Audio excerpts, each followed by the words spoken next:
Hello, my name's Leah. I go by Miss_LJV on Instagram and Eventual on Ravelry. Today is March 27th or 28th. It's a Thursday. And I have yet again been meaning to record for weeks and just haven't had the opportunity. You might notice that I'm not like sitting in front of my yarn in the same way. We bit the bullet and we had to add a dining table so that we can eat dinner with our son, who is hopefully going to actually start eating real meals soon. I'll talk more about that a little bit later, but because of that, I have this weird setup where I'm sitting at a table instead of like sitting on the floor, and I don't have like the best setup right now. So you get the view that you get and you get the lighting that you get. Both of the lights for our box lights are broken, so I need to order more. So we just get the horrible overhead light and then side light from our sliding glass door and the very, very bright reflective snow. So anyway, thank you for being here. If you are new, welcome, and if you are returning, good to see you again. Let's get started with my first finished object / what I am wearing, and I am wearing a test knit called the Gentle Rain Tee. It's by Telly B Knits or Stephanie Lotven, and it is a cropped tee, but it doesn't have to be. She includes ways to like size and lengthen and maybe shorten the arms, and same thing with the body. So you don't have to have it be that way if you don't want to, but we've got a nice little crop here with a little design and a little design on the sleeves. I love it. It is really pretty. So she encouraged us to pick yarn from our stash, and this cubby and this cubby are my only DK weights right now. So I had to use a little bit of fingering weight as well. So this pink is a Ruby and Roses yarn, and this yarn is so old that the base is not on her website and there's no mention of it anywhere. It doesn't even say the weight of it like on the label. It was very, very early in her like launch or first YouTube stuff, whatever. And so my guess based upon the yardage was that it was a sport or maybe a DK, but either way, it wasn't fingering, so I used it. It worked great. The two different blues are from Canon Hand Dyes. They are a DK as well. They were from a collection that she did where every month she sent sort of a gradient in like a monochromatic for Little Women. So I think something like that. It's like, it was, I can't remember if each set was for one Little Woman or if there was one for each. I think it was, I don't know, because the light blue and the dark blue, one was Jo and one was Meg, and I just don't remember which one was which after I took off the labels. But either way, I had a bunch of those colors. If you watch my Touching Every Skein I Own video, you'll see that I have a bunch of the Little Women yarns, and I got rid of like a lot of the sort of yellowy tan ones, but kept the blues and stuff. They're very pretty. And then the green is actually a fingering weight, and it is a Wonderland Yarns Pigments of Imagination, and it's a fingering weight, and it is like a sort of high twist, but I held that together, and I don't know, I think it turned out great. I loved it. And I decided to be a good test knitter this time, and I sized down my needles. So the test pattern called for US sizes 3 and 4, and I sized down to 2 and 3, which was the right choice because my dimensions really came out as specified except for my row gauge. So my row gauge is pretty short, so I think, not pretty short, it was just like a half a stitch off gauge, which adds up over time, but it was just a little bit shorter on the yoke and then a little bit shorter, oh, I don't think, I was like, let me grab my phone, but I think I have the notes on my iPad as well. I took note of the measurements that didn't match up, but everything else actually did pretty well, which means that I don't know where my notes app is on this, that it was a good thing to size down with my needles, that they otherwise matched pretty well. So the bust, I think, came out a little bit bigger, maybe like an inch. And yes, the yoke was a little bit shorter and the total length was a little bit shorter, but everything else came out exactly like what they wanted. So I think the gauge that was specified is 22 stitches and 24 rows, and I had 22 stitches and 24 and a half rows. And then the body, again, was supposed to be 22 stitches and 24 rows, and I had 21 stitches and 25 rows, if that makes sense to anybody. I'm turning off my notifications. I forgot that I had my iPad here in terms of the notifications from earlier when I just got an email. So, I love this because it's cropped, because it's short sleeved. I love the sleeve length, by the way. It is just very, I don't know, very nice. Yeah, very quick, fun, no big stranding. You know, the biggest gap between color work stitches is like 3 stitches, super nice and easy. It lines up really nicely, and it has like light stitch. I don't know, you can't really see very well in the camera, but it's pink and blue. I do have low contrast, and that's okay. So light pink, pink, and then light blue, dark blue, and then here is pink, light blue. I like it. I think it looks really good. It's pretty Eastery, but I think it really works for the colors. And I think this took me 2 weeks, but I wasn't working on it every single day. Yeah, keep an eye out for it. It's super easy to knit. Nothing for so I knit the size 3, which is, I want to say the bust was supposed to be around 41 for the size 3. So if you, I'm trying to like think, the skein that you use the most color from, which I thought was kind of surprising, is whatever the dark blue contrast color is, or at least for me, that's the one that I use the most of. And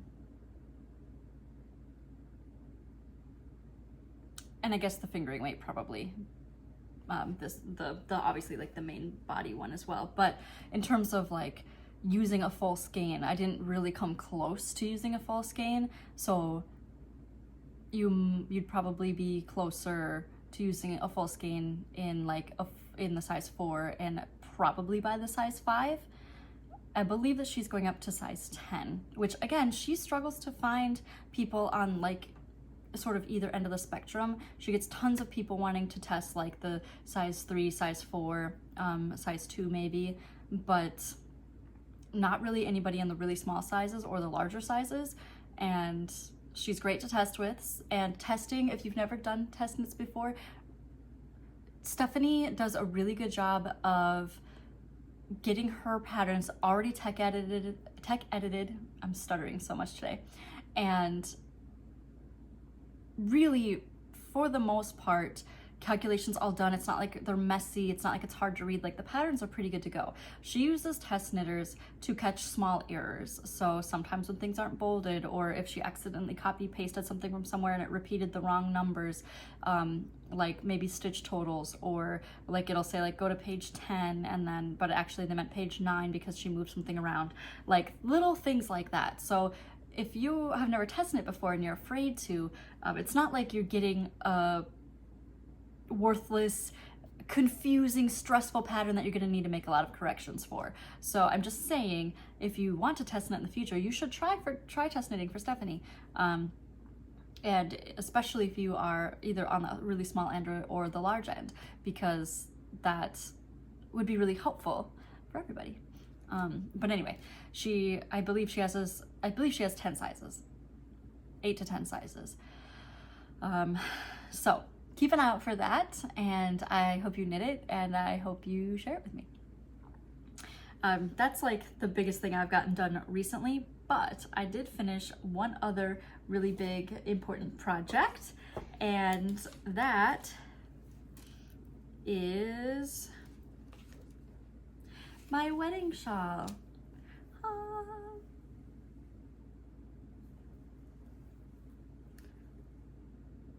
So I knit this in a Wonderland Yarns gradient. They had like the exact perfect gradient for what I was looking for. So Steve really likes sort of a warm berry purple, and obviously having it like fade to white, or start with white I guess and fade to the purple, is of course great for a wedding. I used an entire single skein of fingering weight. I guess this one's called Marianne, and it has 475 yards in it. I knit the Jacaranda Street lace shawl, and it is a beaded shawl. It was my very first beaded project, and I used these pink beads, and they look super cool depending on where you're looking at in the project.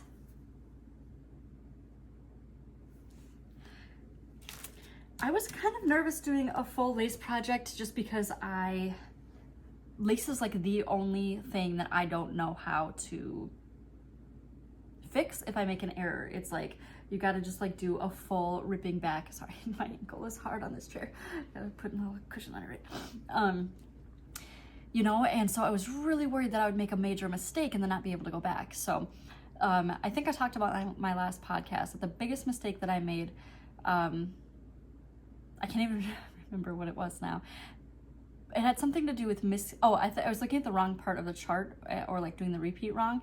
And so I had to rip back, I think, 2 full rows, which is a lot in, you know, quite a long shawl. It started here, and then you just sort of, you went out and out and out till you got to the end. But yeah, somewhere in this area, I had to rip back a couple of rows, and that took a long time, but it wasn't as bad as I thought it would be, and it really helped that I had markers separating each repeat, so I knew exactly like where I went and figured out what I did wrong, and it was not as bad as I had worried that it would be if I made a mistake. And the biggest thing is like dropping a stitch. Like if you drop a lace stitch, I just don't know how to fix that, and I don't know if watching a YouTube video would help, or if it's something that would be helpful like in class. Like it would be interesting to go to like a class and have someone be like, okay, we're gonna do some lace, here's your lace sample, maybe we come with a lace sample, and they're like, okay, drop this stitch, and then we learn how to fix that. That would be really cool actually. But otherwise, I don't think is any mistake other than when I had to rip back in this shawl. I think it is like an actually fully correct project. It does start with a, does it start with a garter tab cast on? Maybe it doesn't. Something I knit recently started with a garter tab cast on. I want to say it was this. Either way, I just do the garter tab the way that I want to do it. Like I think I deviated slightly from the instructions if this does start with a garter tab. But yeah, anyway, I love this. I'm gonna wear it for my wedding. So the thing about this shawl though is it's a one size. So you really can't, because it's full lace, you really can't just make it bigger unless you are able to do the math and figure out how to do additional lace repeats. So a lot of it really depends on your gauge. So I was kind of concerned that it would be really shallow or small because my row gauge is small or short. And when I blocked it out, it was gigantic. It was really big. But of course, like once it's dry and you know, whatever, it shrinks up a little bit. But I think the beads really help a lot. And you know, that's what I have, you know, straps for my wedding dress and whatnot. I can also put in pictures that I took yesterday. with this, but I think it's really pretty. And I know that it is kind of more of a flower motif, but I really like that it kind of looks like an upside down heart in the lace. Choo, choo. So that's what I'm choosing to believe it is. See, little hearts, heart, you know, for a wedding and love and whatever. So some people, if you look at the finished projects, have massive, massive shawls, and other people have shawls that basically look like a little shrug. So I'm glad that mine is more in between and not too small. And also, I guess, not too big. Although I really like a big shawl. So I used an entire full skein, and then I think it was like one row or just the bind off. Something really small that I had to use this skein for. But what was nice is I just was able to pull from the center and finish it off. So I only had a couple ends to weave in, which was so nice. And the beads really didn't slow it down nearly as much as I thought it would. So I highly recommend, if you're interested in doing anything beaded and doing a lace project, turns out it's not as scary as it seems, always. So yeah, that's the Jacaranda lace, street lace shawl. And I'll put all the details for the projects in the show notes below. The last thing that I have finished, I immediately forgot that I had done this, is I finished all the squares for Steve's bag, I think that I guess I didn't check and see how many I needed for the bag, but I have 1, 2, 3, 4, 5, 6, 7, 8, 9, 10, 11, oh, I have 12. Okay, well, I might have 2 more around here somewhere. 12, 13, 14, yeah, I should have 14. I think 15, so this is the red heart granny, all-in-one granny square yarn. I crocheted all of these for Steve to make a rectangular bag. So I just finished them recently and I haven't blocked them. And I realized that I should have blocked my squares that I made for my bag before seaming them together. I didn't even think about that, but I did buy a couple of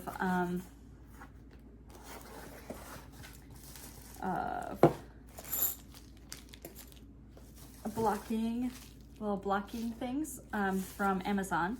They were not that expensive, and this one was pretty highly rated, so that I can get these blocked and ready to go. Yet again, blown away. Okay, so I've started watching Passionate Kelsey, and she's very big on YouTube. I imagine she's bigger on TikTok. And she crochets for a living. She's like in her like late-ish, mid to late 20s. And it blows me away the confidence that some people have. Like someone will buy, she mostly sells tops and like cardigans. Someone's gonna buy a cardigan, they're like, oh, here's my measurements, and then she goes to like the knitting council or the like Fiber Arts Council website or something, and then figures out how big she wants to make it from there. But she doesn't block anything. Why do crocheters never block anything? I don't understand. So like the second the person washes it, it's suddenly gonna not fit anymore. I truly, it boggles the mind. I don't understand why crocheters don't block anything. It's like, your gauge is not right if it changes when you block it. So anyway, that was just a digression. That is just freaky. So I'm going to block these to see how big they come out with. But if you've never seen like a crochet blocking board, don't take my word that I'm doing this the most effective way. I think you do this. It says the granny squares are supposed to come out to 6 inches each. I don't know if that's 100% true or not. If this is, I think this is 6 inches. So yeah, you know. And so I'm gonna block them and make them all nice and perfectly square shaped. And I weave in the end, which I haven't done yet. But yeah, and then I'll be ready to figure out making his bag. I haven't done any project on my bag, any progress on my bag, because I'm scared. I feel like I should block the bag first before I cut the fabric for it now. And it's already seamed. I guess I could unseam it, but I really, really, really don't want to. So I might try to block it or maybe just wash it. And the difference here that I'm explaining, or that I'm sort of dividing up blocking versus washing, is like, because this is Red Heart, this is just an acrylic yarn, you could just wash it and throw it in the dryer. And blocking often entails some amount of shaping. I would say, like for this, for example, all I did for shaping was lay it out on, I have like a square mesh drying rack thing that I just put it on with a fan on it, but I didn't pin it up or anything like that. But you know, for this, I pinned it out very specifically to make sure that I got this shape that I was looking for, that I was opening the stitches so that they could relax open, because if you've ever seen anything lace knit before, it starts out all scrinkly, and you need to help it open up. But yeah, I'm going to block all of these squares, and they're going to look so cute. And we're gonna get fabric for his bag as well. And yeah, I really just gotta get brave enough to try it. I bought a bunch of materials to, you know, cut fabric and sew it in and all that stuff. But and by sewing I mean hand sew / crochet, not like machine sew. That is too intimidating. But that is everything I finished, and it's technically still a work in progress because I haven't actually made the bag. I've just finished all the squares. Although I would like to say I technically usually don't consider a project finished until I have woven in the ends, just because that forces me to weave in the ends. No shade to anyone who doesn't, Michelle, but I have to, otherwise I won't, and then I'll also feel like, oh no, it's not finished because I didn't weave in the ends, and then I'll be upset. So I have to weave in the ends. But yeah, look. Aw, that looks so nice. So nice. Now, my complaints about the Red Heart Granny Square yarn stand. I initially had said that what I don't like about it is there's a lot of bleeding between colors, which is still true. So for example, on this one, I don't know if you can see, there's like some pink bleeding here. Oh, I just realized that this is the first time I'm ever filming. I always film with the camera on the left-hand side, and I have my phone flipped around right now. There's also often a lot of bleeding. And see, what's nice is, again, like a lot of it blends in. I mean, I guess you can see here too, more pink bleeding, etc. So there is a lot of color bleed. But one thing I did notice, and I might have mentioned this on the last podcast as well, but the gauge that I had for one skein of a different color varied to this skein of this color with the same yarn, but different colorways.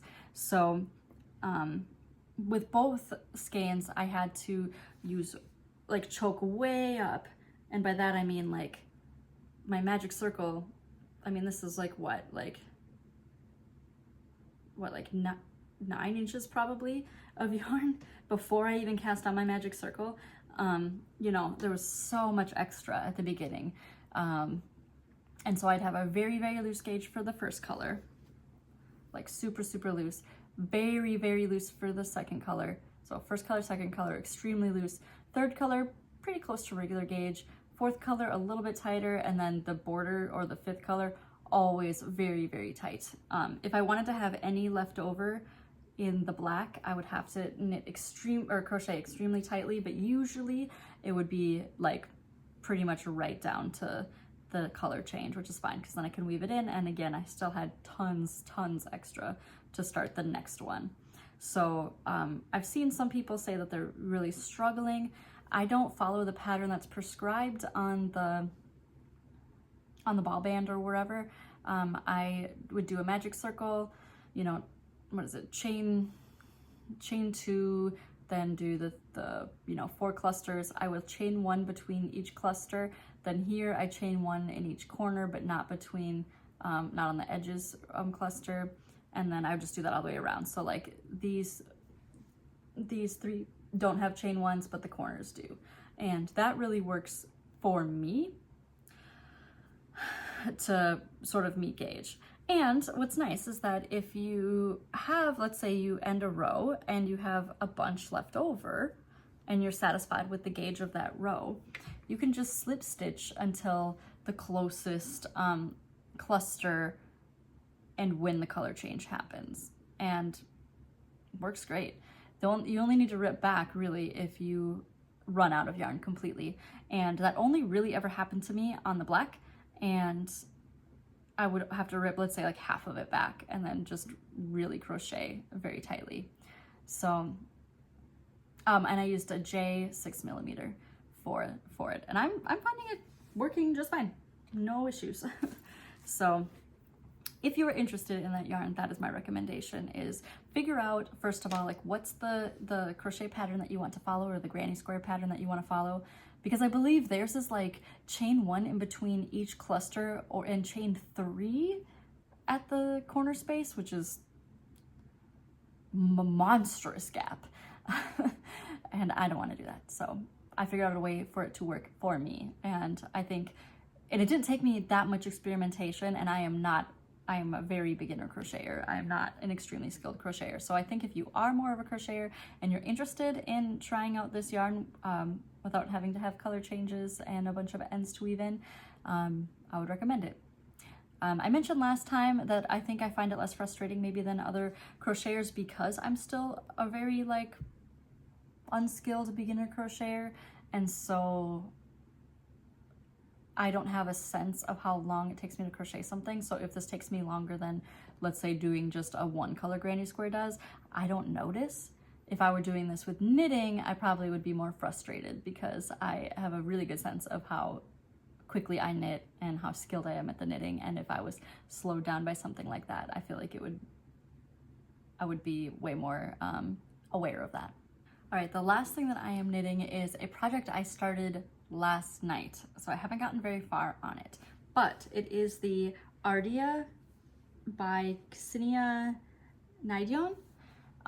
It was originally a pattern in Pom Pom 2020, summer 2021, issue 37. So I find it really difficult. I added digital versions of Pom Pom to my Ravelry, but I have a difficult time accessing them. Like I kind of feel like they revoke access after a while or something. I don't know. So I often end up, if I'm interested in a pattern, even though it's listed in my library, I just rebuy the single pattern from the person, because a lot of times, first of all, like the pattern that is published in Pom Pom often has an errata, and I don't want to deal with finding that and whatever. And I got rid of all my physical copies of Pom Pom. One of my viewers requested them. Like I gave them away a long time ago.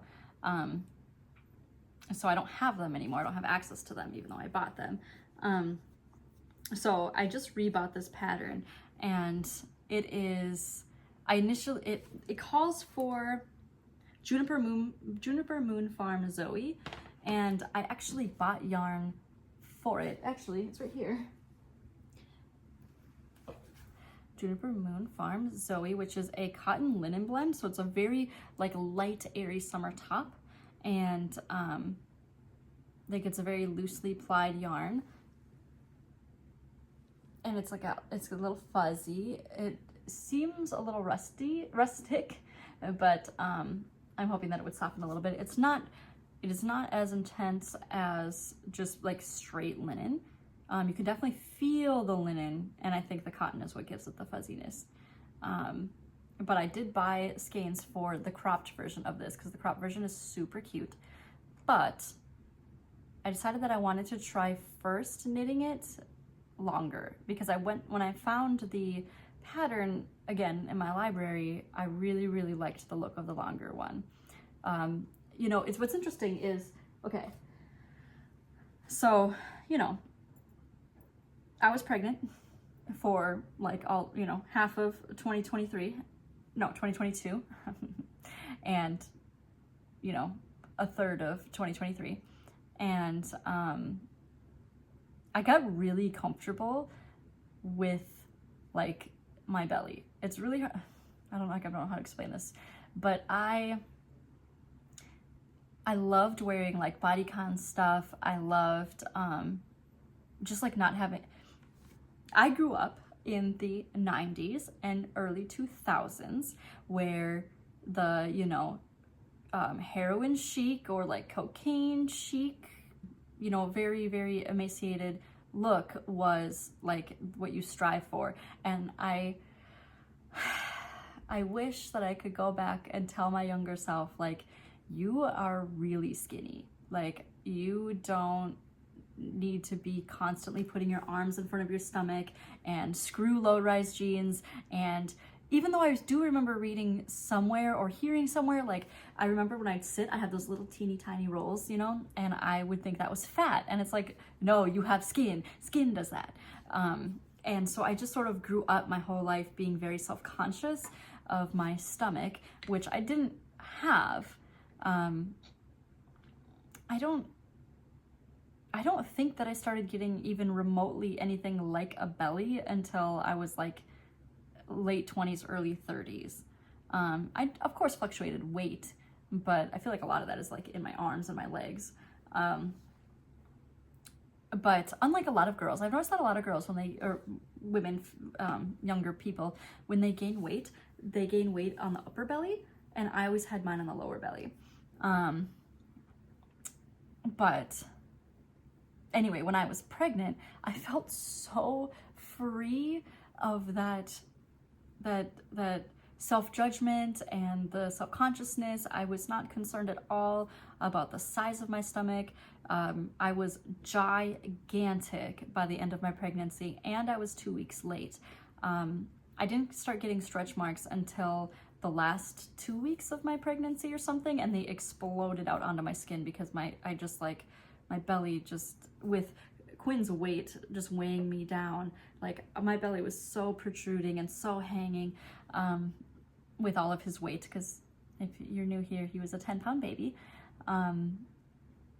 And so I guess my point is that I loved wearing bodycon things. If I was pregnant, like in the summer, if I was very pregnant in the summer, I would have Rachel Greened so hard wearing a freaking, you know, crop top with my belly hanging out. No shame, do not care. You know, like, your body's gonna do what your body's gonna do when you're pregnant, and it does not bother me. Fast forward to having given birth, I had a very traumatic delivery and immediate postpartum experience. And so I was very swollen, and I lost a ton of weight in the immediate aftermath after I gave birth. So I, you know, lost, you know, about 50 pounds in the first month. I lost 40 pounds in the less than a week after giving birth, and then like 10 came off right after that. So like now I'm back to my pre-pregnancy weight, but my body shape is very different. And I have a ton of loose skin, especially on my lower belly. I have the like C-section like shelf that they always talk about. And it's like, yeah, in the future, I'm gonna probably get a tummy tuck just to like cut off that extra skin. But in the meantime, like, I love like crop tops and just like not worrying about my belly. Does that make sense? And it's sort of I'm of two minds, you know, like if I catch myself in the mirror, especially from like both sides, I guess, the front or the side, I like from the front, it's just wild because I traditionally have like an hourglass figure, and I don't have that anymore. And, you know, the doctor said that it can take a couple of years for that to even fix itself. And then of course, then on my lower half, I just have all that extra like hanging heavy skin. And the stretch marks, which again don't really bother us. It is what it is. But I want to wear like high-waisted pants, because the part that I hate the most really is that like extra hanging skin. And then I want to wear crop tops because I don't care about my little like crepey little belly. Like, I just want to be able to wear the things that I want to wear and not be concerned. And I go to Mall of America all the time, and people do just wear whatever the hell they want to wear and don't care about their body type, and that's great. Like, I want to be empowered like that. So I don't know why I started this story. I guess it's to say that I want to wear the crop, and I'm going to wear the crop, but first in this like sort of intermediary space, I want to have the option to wear something more loose and flowy without it being really frumpy looking, hopefully, ideally. So that it, depending on like how in the mood I am to like be bold and be out there versus not. Does that make sense? So anyway, I wanted to try it in the longer version first. And I have a bunch of the Happy Place yarn, the collaboration between Hobie and TL Yarn Crafts, Tony Lipsy, and I have a bunch of it up here in this cubby. And so I bought it right when it first came out, so several melange colorways and a couple solids. And this is a light blue.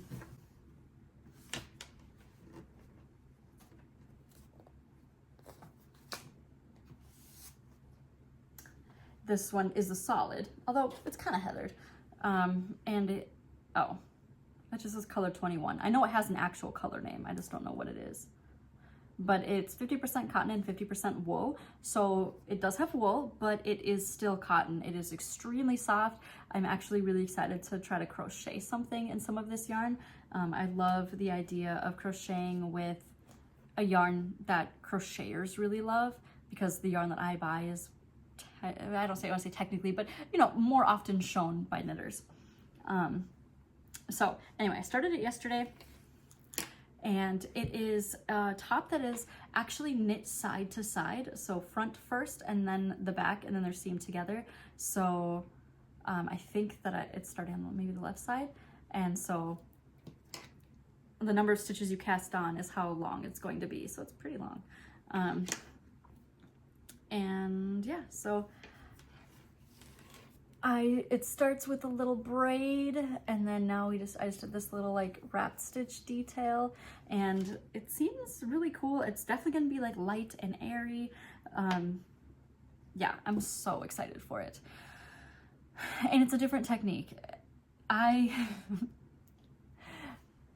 don't know if any of you have ever really knit anything or crocheted anything out of the pom-pom magazines, but most of the things that I tend to knit are charted and not like full-on written instructions. And so when I would look at pom-pom, I would be so daunted by the written patterns, because one, I love, you know,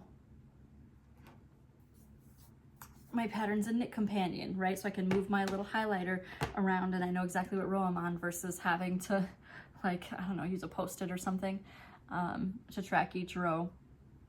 And another thing is they often are, I feel like everything that I've ever looked at from pom-pom is something that is seamed instead of seamless. And I know some people, I believe like Corey Eichelberger has mentioned that, you know, not having things be all one piece, or, you know, knitting the collar and then knitting the sweater instead of doing the whole sweater and then adding the collar, all of that contributes to a more shapeless or like less structured garment, which is probably true. And so my hope is that by sucking it up and doing some things that are more seamed, we'll give it more structure and we'll give it the look that I want, and that it's not just a different technique that is trying to annoy me. So I'm really liking what I've got so far. I think this is like, you know, 12 or something rows in. Doesn't look like it. Yeah, I'm on row 13. It doesn't look like I'm on row 13, but I am. Like, it actually looks like I'm on row like 5, but I think it has to do with the braid. But yeah, so it's gonna be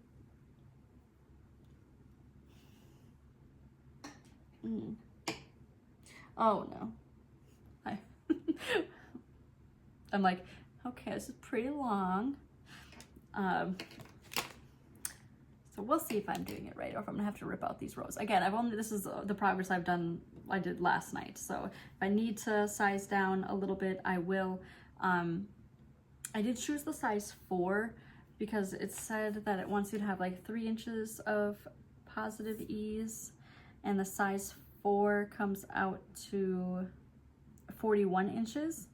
So for me, that would be like 43 or so.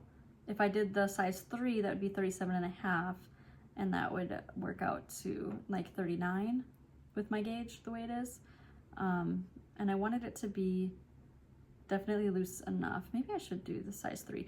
I think the 4 and the 3 are exactly the same for a lot of the pattern. Yeah, so everything that I've got so far is still exactly the same. But yeah, now I need to figure out if I'm making it way too long. Let's see. Okay, so I just measured and my T is coming out to like 32 inches, so I'm gonna have to size down that first length. So I have to start it over. That is way too long. It's like a tunic. Anyway. Well, I'll figure it out and let you know if I rip it out and make it shorter. That's one of the things that is the problem. Like, you have to determine how long you want it right away. Otherwise, right now, honestly, it kind of looks like it's going to be tunic length. So we'll see. That is everything that I'm working on for now. In like book/movie news, I did go see Dune 2. And I really enjoyed it. I thought it was good. I thought it was beautiful. Again, I love the sound design. It is so good. The movie ended up being like a good sound level, a little loud, but my God, the commercials were literally blowing out my ears. Like the previews and stuff, like unplugged my ears. It was so loud. Like, why is it so loud? But otherwise, it was great. It was a good movie, a good experience, not too long.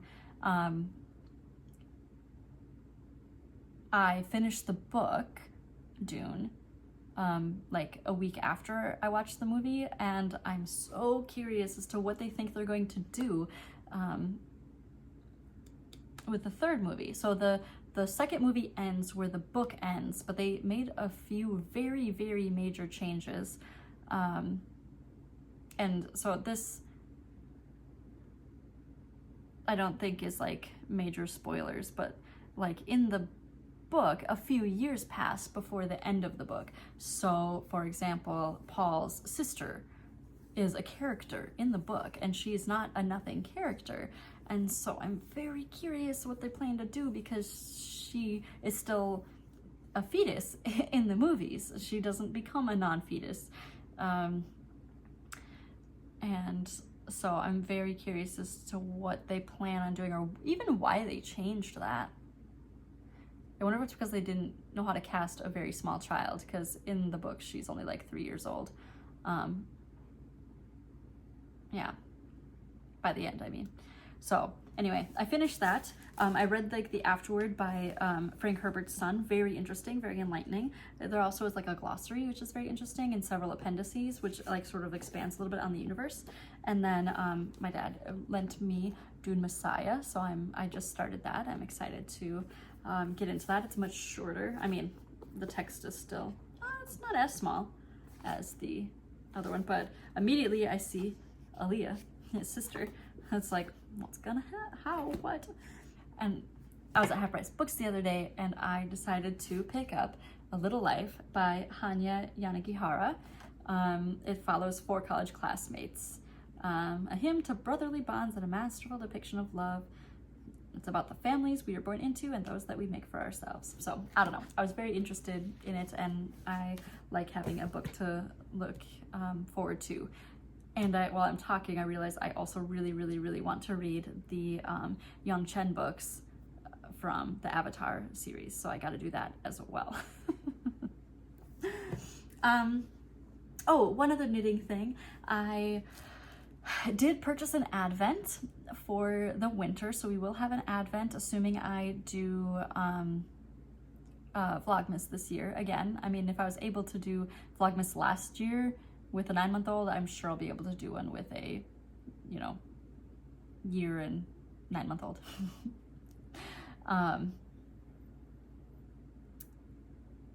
I bought my advent from, It was someone I recently discovered. I'll put it on the screen. But I'm very excited. It's someone that I didn't know for a while. It's shipping from Australia, and it's still, like, even with $25 shipping, it was cheaper than like the cheapest advent from a much bigger dyer, like you know, like Homespun House, or you know, like, oh my god, Artemis Fibers. I mean, I don't know, Artemis is luxury. I'm like picturing her face. Whatever, most advents. But I see a bunch of advents, they're all coming out, so I'm excited. Let me know if you're doing an advent.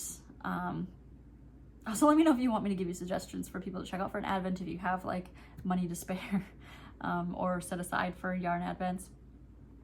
But yeah, it was under $200, which is wild. I mean, just barely, but still under. Wedding news. I have the bridesmaids' dresses picked out. Steve has the groomsmen's stuff picked out. We have like the venue all set. We did the food tasting, and the food picked out. We have photographer picked and paid for. Yeah, we have like all of like the super major things. Like, let's pretend we didn't really do anything else in preparation. Like, the wedding would be fine. Like, there's still a few things that we want to do and like prepare, but barring that, like, we have all of the like super necessary stuff. I do wish that people talked more though about like wedding preparations, because we didn't realize that you should, you know, find someone to do the hemming of the dress way in advance. I thought it should be closer because you don't know how your body's going to change closer. I bought my dress like last summer, but it's literally 2 sizes too big now. You know, that kind of thing. But apparently you're like behind if you don't have someone picked out like 6 months in advance. And same thing with like, you know, suits and whatnot, even if you're renting. I don't know. That's just wild to me. I just wish that people shared that information more broadly, especially if you're not super into wedding planning or like aren't like on the pulse of all that stuff. But all the major things are paid for, and prepped and whatnot. And then there's just like a few other things like, oh, I'm gonna figure out my hair and nails. I need to go buy the, we're doing cheesecakes instead of a traditional cake from a local bakery, plus some gluten-free cheesecakes from Whole Foods, which I hear are very good for gluten-free and dairy-free people. Yeah, so that's exciting. And, you know, in 2 weeks, my son will be a year old. How has it been a year? And not even in like the, oh my gosh, it's been so fast, you know, they grow up so fast, like not even in that way, because those first like 4 to 6 months were like the worst months of my life. But just in like, it feels so recent, all of that stuff. Like, I don't feel that far removed from, like, it's, I mean, and it feels like a lifetime ago, but also I don't feel that far removed from like the labor, the delivery, the healing, the like nightmare nights of learning how to be a parent and not understanding having a baby and severe postpartum depression and, you know, all of that stuff. And now it's like, I have a toddler. Like, he is like exploded into like being a toddler, minus the wanting, he doesn't want to eat that much, but yeah, so it's very interesting. Other than that, I mean, yeah, we're just keeping in the routine. Our lives are very structured right now based around, you know, our child's day. He typically wakes up around 6:30 in the morning, goes to bed around 6:30 at night.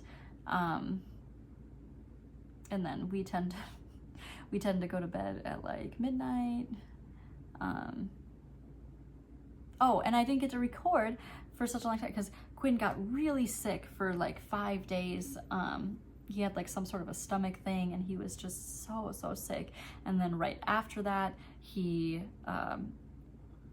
just been going through some really frustrated moments. Like, he really wishes he could communicate and he can't, so he's just like, you know, he bites objects, he bites us, he bites his hands, like in frustration. And I feel so bad for him that he can't like communicate what he wants or what his frustration is. And